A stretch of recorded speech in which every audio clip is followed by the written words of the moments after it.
घरातला पसारा आवरायचा आहे म्हणून थोडा वेळ मावशीकडे जा असं दोघींनाही सांगितलं, तर दोघीही रिटर्न आल्या भांडण करून. घाबरवलंस का तिला? मी सांगितलं फक्त की भूतबीत नाही. अहो मला काय वाटतं ना, मी बोललेच का? चल मी नाही घाबरवणार. मी किती वेळा बाथरूममध्ये जाऊ का लिहितो. राहत होती मग ती बोलले की बोलली की भूतबीत नाही राहते. मग मी तरच आणि मी सांगितलं की भूतबीत नाही बोलून असं सांगितलं फक्त. तू सांगणार मला. मी नाही काय बघणार.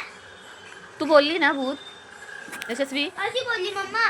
पहिला मी नाही जाणार. जा ना तू आता. भीती नाही वाटत ना तुला? तू जा आता. कुणी सांगितलंय ना माझं नाव काय नानू आहे? का मी तुझ्यापेक्षा मोठी आहे?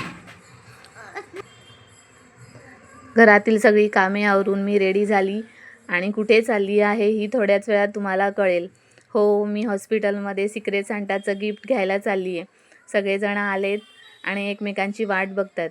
इकडे डान्स येत नाही आहे तरी पण जबरदस्ती करून करून एकमेकांना डान्स करायला लावलेला आहे.